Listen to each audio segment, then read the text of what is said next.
Ordet kontinuert betyder sammenhængende. Når begrebet kontinuerlige data anvendes, betyder det, at observationerne x kan antage en hvilken som helst værdi. Diskret betyder adskilt. Det vil sige, at diskrete observationer betyder adskilte observationer. De er altså ikke grupperet. En hypotese er et udsagn om en population. Hypotesen testes ved en stikprøve. Den stokastiske variabel er de talværdier, man inden for det stokastiske eksperiment kan finde. For eksempel, hvis det stokastiske eksperiment er, at man skal kaste en mønt opad med fokus på, at den har kronen opad. Her vil en krone være en succes, og plat vil være en fiasko. Det vil få den stokastiske variabel til at være 0-10, da man kan ramme plat alle gangene, men man kan også ramme krone alle gangene. En fair terning er 6-sidet terning, hvor der er lige stor sandsynlighed for at slå alle tallene. Population. En population er de enheder eller personer, der er relevante for en undersøgelse. Hvis man i undersøgelsen har mennesker som population, vil man som ofte sige målgruppe. Stikprøven er en del af hele populationen, man udvælger til undersøgelsen. Frekvensen for sandsynligheden skrives f og x, men den tilsvarende sandsynlighed hedder p parentes x lige med x parentes slut. Det kaldes en punktsandsynlighed. Hvis man skal have sandsynligheden for den summerede frekvens, stort fx, så hedder sandsynligheden p, hvor lille x er større end stort x, hvilket betyder, at sandsynligheden for x er mindre eller lige med x er. Test for uafhængighed benævnes også key i anden test. Key i anden kan også skrives x i anden, og det udtales key i anden. Formålet med en test for uafhængighed er at afgøre, om to variabler påvirker hinanden. Resultatet af en test for uafhængighed er en sandsynlighed. Testsandsynligheden angiver muligheden for at opleve endnu større forskelle, selvom variablerne er uafhængige. Når du gennemfører en test for uafhængighed, er der en række punkter, du skal igennem. 1. Opstille nulhypotesen og den alternative hypotese. 2. Beregne de forventede værdier. 3. Beregne teststørrelsen Q. 4. Omsætte teststørrelsen Q til en testsandsynlighed. 5. Afgøre om nulhypotesen forkastes eller accepteres. 6. Eventuelt at tolke på sammenhængen mellem variablerne, hvis nulhypotesen forkastes. Vi ønsker at teste, om vi skal forkaste eller acceptere nulhypotesen. De to variabler er uafhængige af hinanden. Hvis nulhypotesen H0 accepteres i stedet for den alternative hypotese H1, altså de to variabler er afhængige af hinanden. Grundlaget for en test for uafhængighed er at sammenligne de observerede værdier med de værdier, der forventes, hvis variablerne er uafhængige. De forventede værdier kan beregnes ud fra følgende formel. FV lige med rækketotal divideret med total gange søjletotal. FV betyder forventet værdi. Hvis en eller flere af de forventede værdier er mindre end 5, vil resultatet af din test blive upræcist. Derfor bør du faktisk undlade at teste for uafhængighed, hvis en eller flere forventede værdier er mindre end 5. Q beregnes ved formlen. Q lige med summen af de observerede minus forventede i anden divideret med forventet. Q sammenholder for hver celle den observerede værdi og den forventede værdi. Antallet af frihedsgrader defineres som f lige med parentes r minus 1 gange s minus 1, hvor r er antallet af svarkategorier for variabel 1, og s er antallet af svarkategorier for variabel 2. Signifikansniveau betyder, hvor lille en sandsynlighed for endnu større afvigelser mellem de observerede værdier og de forventede værdier, vi vil acceptere. Den kritiske værdi for en test er defineret som den størrelse Q, der giver præcis samme testsandsynlighed som det fastlagte signifikansniveau. Hvis observationerne er inddelt efter en eller flere inddelingskriterier, anvender man goodness of fit i stedet for key i anden test. Histogram. Vi har lavet et eksempel på histogram, hvor vi har brugt nogle normalt fordelte data. Efter en fredag aften i byen blev 114 unge mennesker spurgt, hvor mange penge de havde brugt denne aften. Svarene fremgår af tabellen, jeg viser her. Histogrammet for datamaterialet kan du se her, og som du kan se, er der tegnet en sort linje rundt om histogrammet. Den kaldes tæthedsfunktionen for datamaterialet. Histogrammet vises her. Da histogrammet i eksemplet nærmest er symmetrisk og klokkeformet, det er i alle tilfælde muligt at tegne en tæthedsfunktion rundt om klodserne, der er symmetrisk og klokkeformet. Siger vi, at datamaterialet er tilnærmelsesvis normalt fordelt. Histogrammet og tæthedsfunktion. Billedet til højre her viser histogrammet og tæthedsfunktionen for en undersøgelse, hvor 114 unge mennesker blev spurgt, hvor mange penge de havde brugt en fredag aften i byen. De unges forbrug den fredag aften er inddelt i intervaller på 50 kroner. Hvis forbruget i stedet inddeles i intervaller på 25 kroner, vil følgende histogram og tæthedsfunktion kunne ses. Som du kan se, følger tæthedsfunktionen histogrammet bedre, når intervallernes størrelse mindskes. Tæthedsfunktion. Tæthedsfunktionen for normalfordelingen. Her ses ligningen for tæthedsfunktionen, hvor my er gennemsnittet og sigma er spredningen eller standardafvigelsen for en normalfordeling. Tæthedsfunktionen benyttes til at finde sandsynligheder for tilnærmelsesvis normalt fordelt data.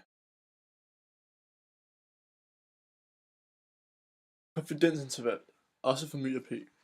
Konfidensinterval for my. 95% konfidensintervallet for middelværdien my angiver i hvilket interval den sande middelværdi med 95% sikkerhed ligger indenfor. Formel. 95% konfidensinterval for middelværdien ser således ud.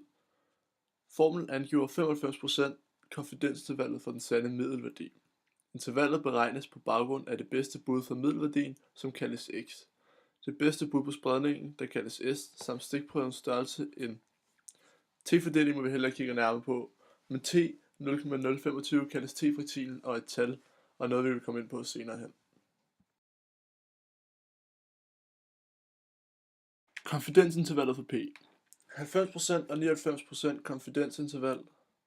90% konfidensintervallet for sandsynlighedsparameteren P beregnes således, som du kan se her.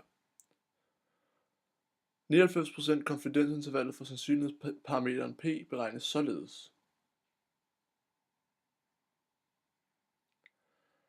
95% konfidensintervallet for P angiver hvilket interval den sande sandsynlighed med 95% sikkerhed vil ligge indenfor, og det beregnes således.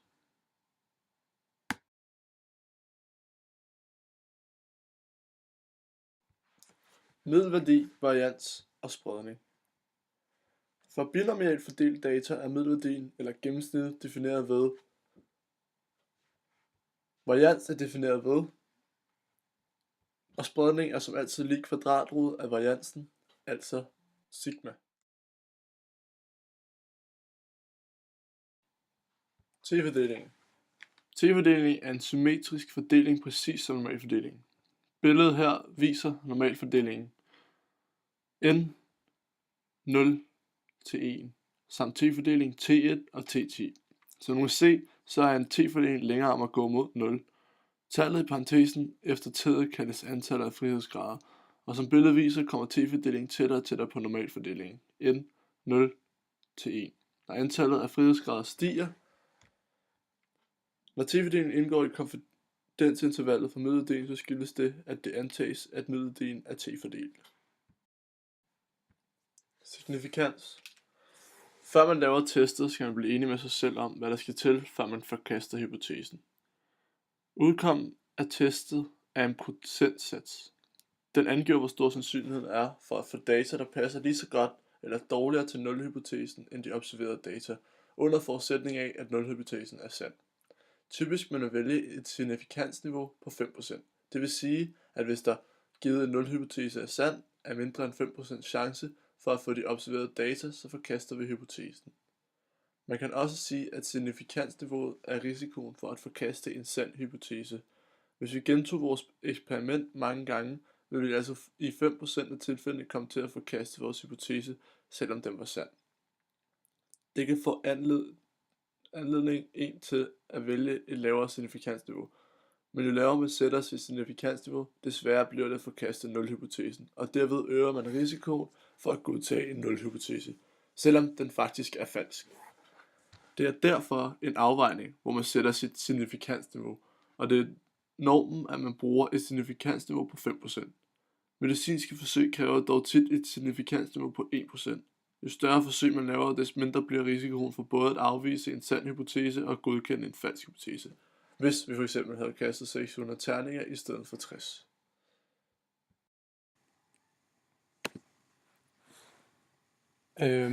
Jeg vil lige fortælle om, hvornår anvendes goodness og fit i stedet for key i anden. Og man anvender goodness og fit, når observationerne er inddelt efter en eller flere inddelingskriterier. Så vil jeg fortælle om, hvilke 3 fordelinger vi arbejder med. Vi arbejder med en normalfordeling, binominalfordeling og t-fordeling. Så vil jeg fortælle, hvad en fordeling er. en fordeling, altså det er når man ønsker at udtale sig om sandsynlighed for en hændelse, så skal man altså først og fremmest kende alle mulige hændelser, der kan ske. Derefter skal man egentlig bestemme sandsynlighed for hver de mulige hændelser, under de forskellige betingelser, som nu gælder for f.eks. en binominal fordeling eller en normal fordeling. Og en fordeling er netop sådan en specifikation af sandsynligheder. Så hvis man for eksempel slår, lad os give lige et eksempel, hvis man slår med en terning, så er der 6 mulige udfald. Og hvis man så specificerer, at terningen ikke er falsk, så er der tale om en såkaldt uniform fordeling. Det vil sige, at alle udfald har samme sandsynlighed. Altså alle udfald har p af en sjettedel, det vil sige p er lige med sandsynlighed selvfølgelig, og det vil sige, at der er en sjettedel sandsynlighed for eksempel du slår en 6'er, og det vil ikke ændre sig lige meget, hvor mange gange du slår.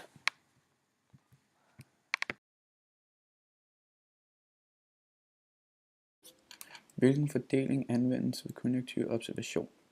Ved konjunktive observationer anvendes normalfordelingen. Her benyttes histogrammet for et datamateriale som klokkeformer. Observationerne kan have hvilken som helst værdi. Hvilken fordeling anvendes ved diskrete observationer? Ved diskrete observationer anvendes binominalfordelingen. Begrebet ved diskrete data betyder, at observationerne x kan antage hele værdier. Det vil altså sige ingen kommaværdier. Hvilken fordeling anvendes ved test for uafhængighed? Ved test for uafhængighed anvendes chi i anden.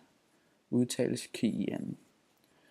Test for uafhængighed nævnes ofte også som chi i anden test. Chi i anden kan også skrives som x i anden. Ved test for uafhængighed finder vi ud af, om to variabler påvirker hinanden. Det kan være effektivt at bruge, når der skal analyseres stikprøver. Hvordan noteres fordelingerne? Normalfordelingen noteres ved hjælp af formlen x cirka n parentes q divideret med o parentes slut. Formlen beskriver, at observationerne x er tilnærmelsesvis normalt fordelte ved gennemsnit μ og spredningen sigma. Binominalfordelingen derimod noteres ved formlen x-b parentes n divideret med p parentes slut. Den beskriver, at den stokastiske variabel x er binominalt fordelt, at der er gennemført n forsøg, og at sandsynligheden for succes er p. Hvad er arealet under tæthedsfunktionen? Da den samlede sandsynlighed altid er 1, så vil arealet under tæthedsfunktionen altid være 1.